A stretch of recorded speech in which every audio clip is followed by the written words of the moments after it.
Welcome to the second part for what do we know about Esau or Edom.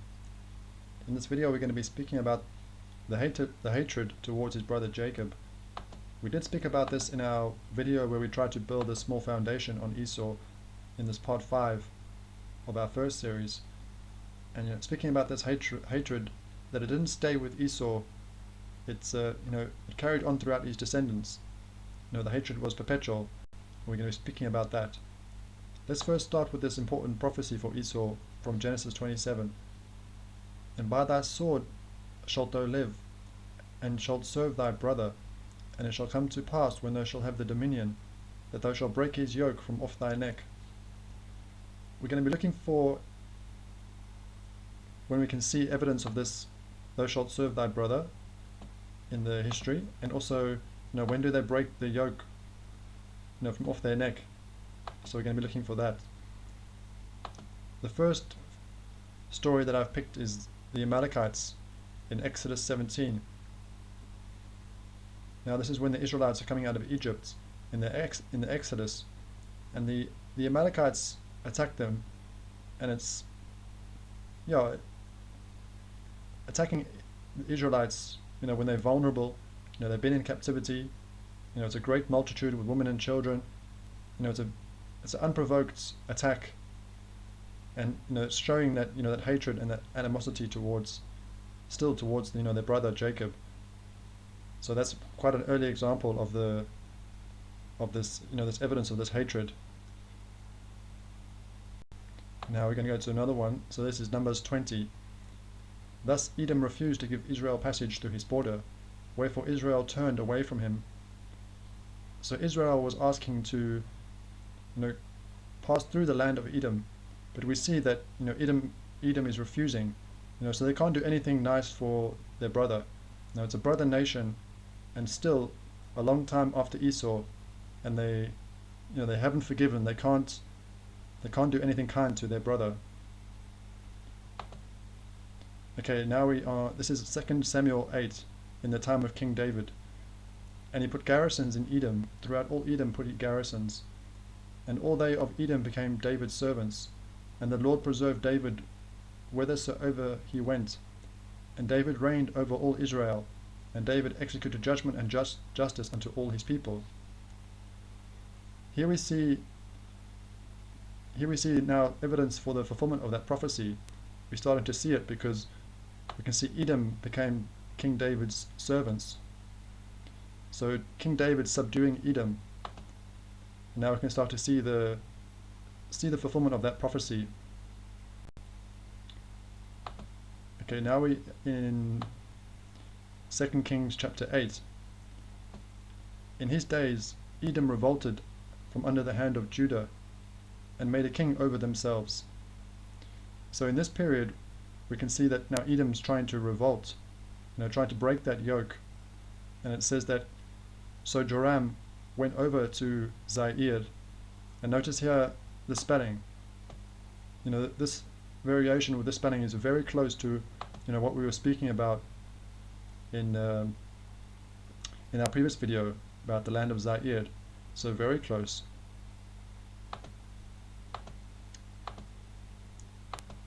Now it speaks about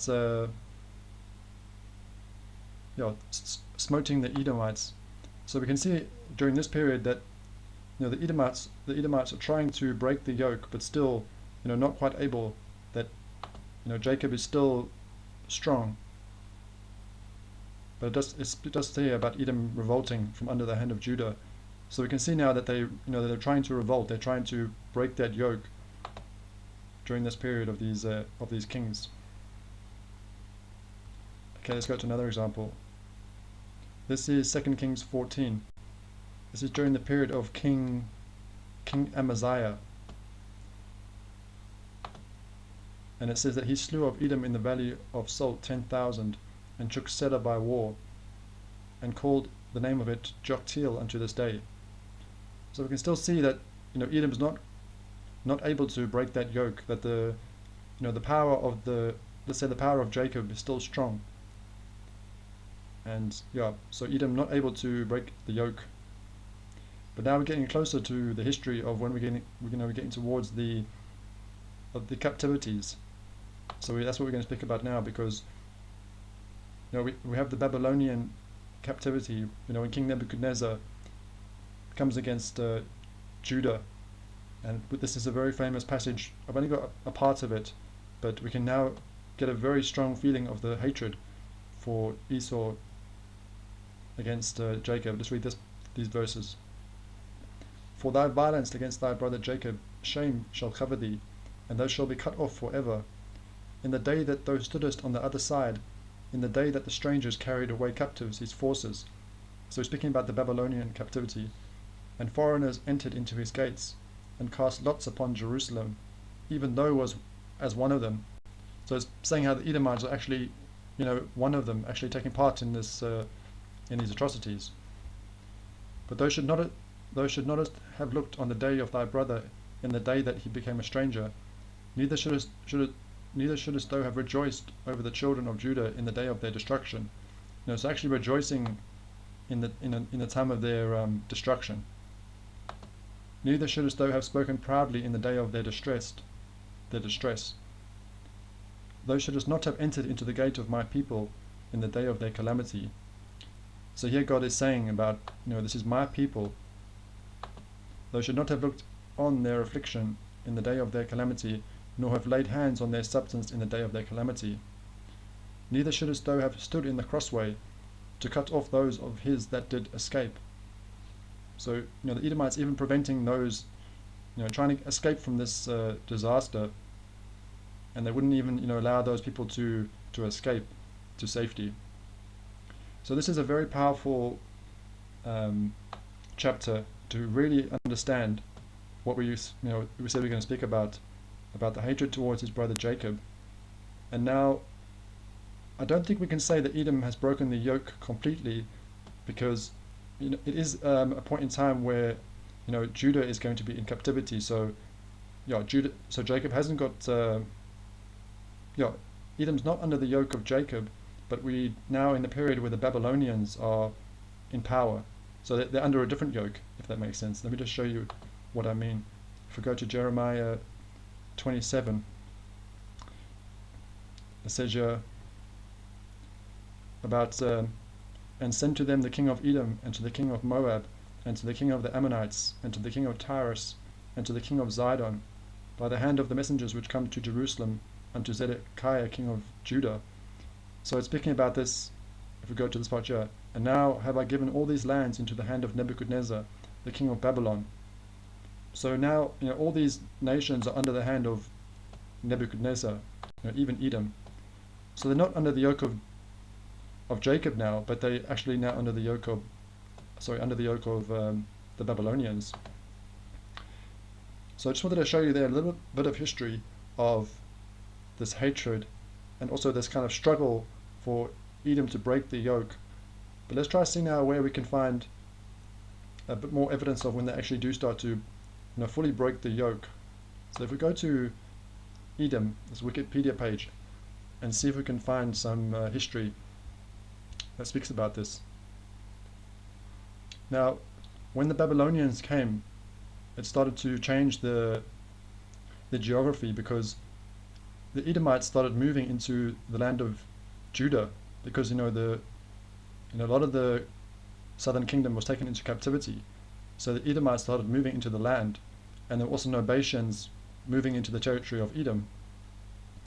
And I actually learned something here that I actually made a mistake with, because I thought that the name Edom to the Greeks was called Idumia, but I thought that meant that the Greeks called the land of Edom Idumia, but that's actually not what it means.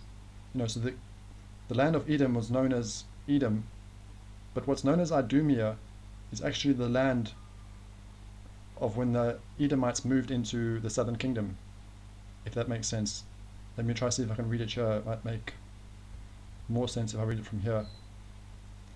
So when the Edomites move into the kingdom of Judah, those lands that they inhabit in that kingdom, that is actually what is known as Idumia. So it's not the original kingdom of Edom. So here they moved into the southern hills of Judea, down to the area north of Beersheba, and then that became known as Idumea. So Idumia does mean, it is the Greek name for Edom, but it's not the name for the original kingdom, if that makes sense. That was a bit wordy. Okay, I want to try and see if I can find some things in here to relate to what we were speaking at the start of the video, and also the previous video, because here we see Strabo writing around the time of Jesus held that the Idumeans, whom he identified as Nabatean origin. So here we see this connection with the Idumeans and the Nabateans. But remember I spoke in the previous video about we should be looking for Esau and Ishmael because of that intermarrying. Because we learn in Josephus that the descendants of Ishmael, essentially they inhabited all the country from the Euphrates to the Red Sea and called it Nabatin. So that the scholars are saying that the Nabateans could be named after Nabaioth, the son of Ishmael. But this historian, Strabo, is actually identifying the Idumeans as Nabatean. So it's just kind of showing now how the Edomites are even being identified as Nabatean, with this connection of, the Arabs.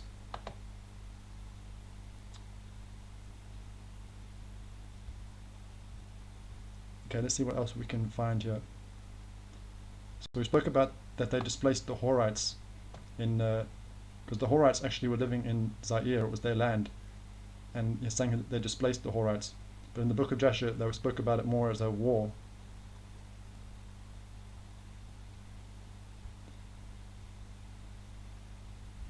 I want to speak about, because after this period of the Babylonians, we then have the period of Alexander the Great. But I want to speak about another important part of the history that we have to mention. I think it has it on this page. We spoke about Nebuchadnezzar and how the Edomites may have helped plunder Jerusalem. Okay, so the Maccabean revolt, this is the important part. Let's read this part here. Around 110 BCE, Hasmonean leader John Hyrcanus I conquered Idumea. According to several ancient sources, including Josephus and Ptolemy, he forcibly converted them. Okay, now I'm not going to read this word because, it's difficult to explain now, but potentially a deception around this that, by saying this we actually could be, showing ignorance. So let's just call them forcibly converted. So Edomite converts to the, let's say the Israelite faith or identity. So this is very important because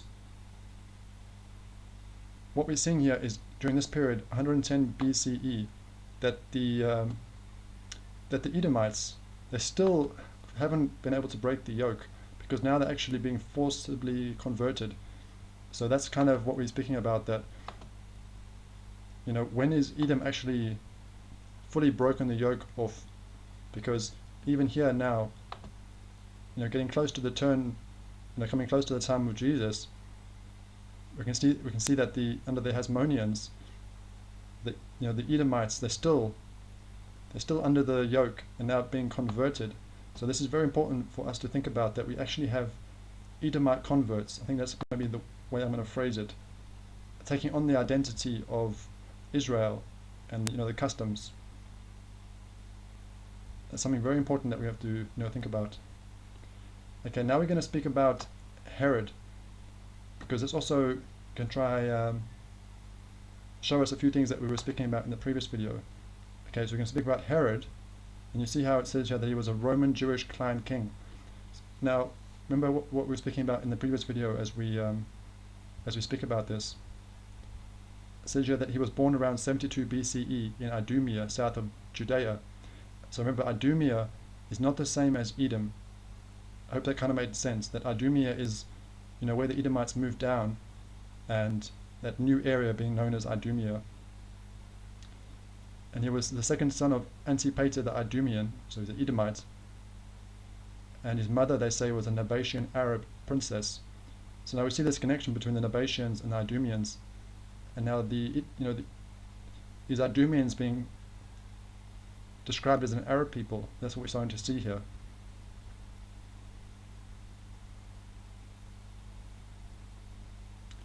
We spoke about Strabo describing them as being Nabatean.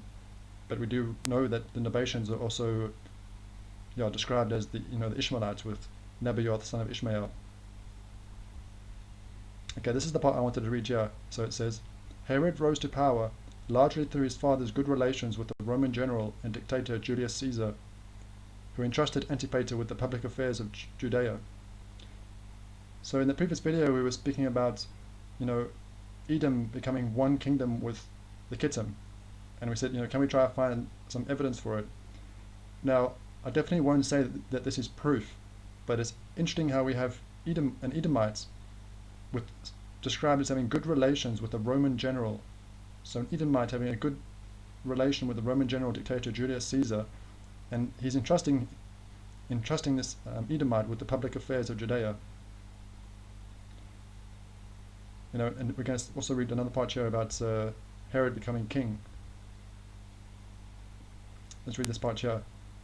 I'm not going to read all of it, but just picking a few things out. In Rome, Herod was unexpectedly appointed king of the Jews.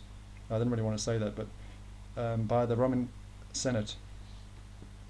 I didn't really want to say that because, like I said, we're going to speak about this deception, and sometimes we use these words actually maybe in ignorance, but this is the main point I wanted to speak about in this video, is about this connection with the Idumeans and Rome, and it speaks about Herod now being appointed king by the Romans.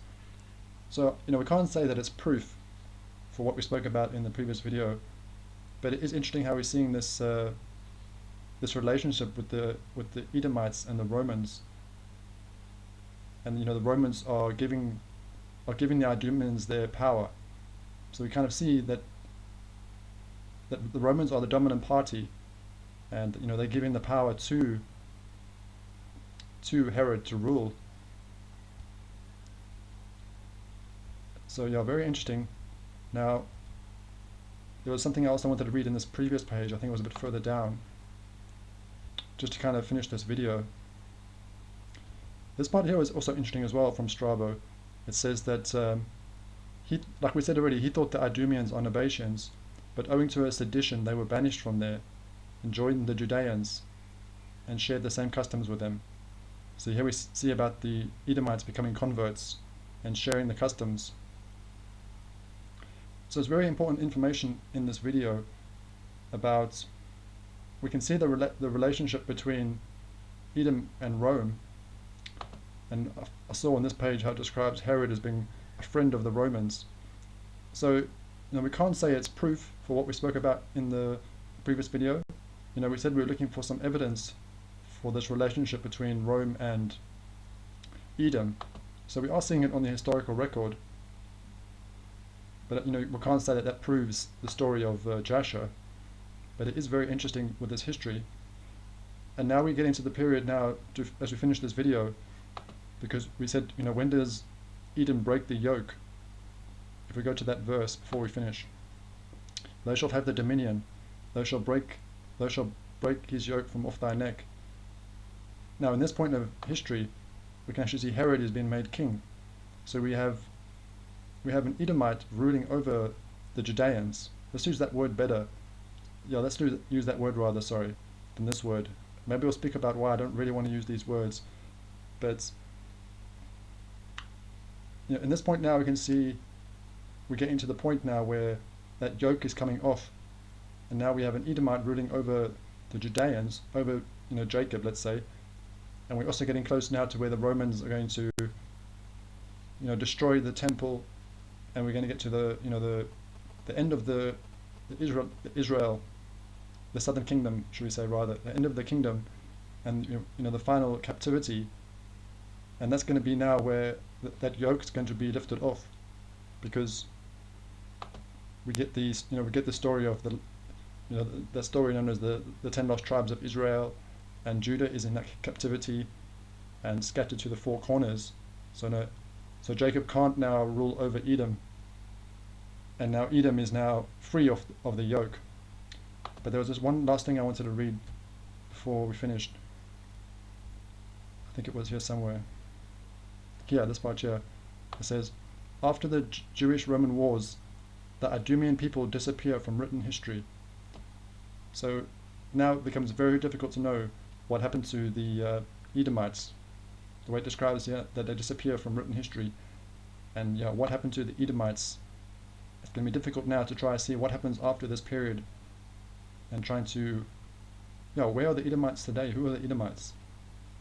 But I hope you enjoyed this video looking at some of the history, and we did see the connection with Edom and the Ishmaelites, and we see the connection between Kittim, potentially with the Kittim, identifying the Kittim as the Romans. A lot of traditions do say that, seeing this connection and this friendliness between, Edom and Rome, with Herod being described as, a friend of the Romans. But I think I'd like to do another part to this mini-series and try to see what else we can learn about Esau and Edom, and maybe speak about this very important part of the history is the Edomite converts becoming converts, taking on the identity and the customs of the Israelites. That's a very important thing to keep in our minds with when we do our studies and we think about the history and even what's happening in the world today. So thank you for watching this video. I'd like to do another part on Edom to see what else we can find in this investigation. So thank you for watching this one, and we'll see you in the next video.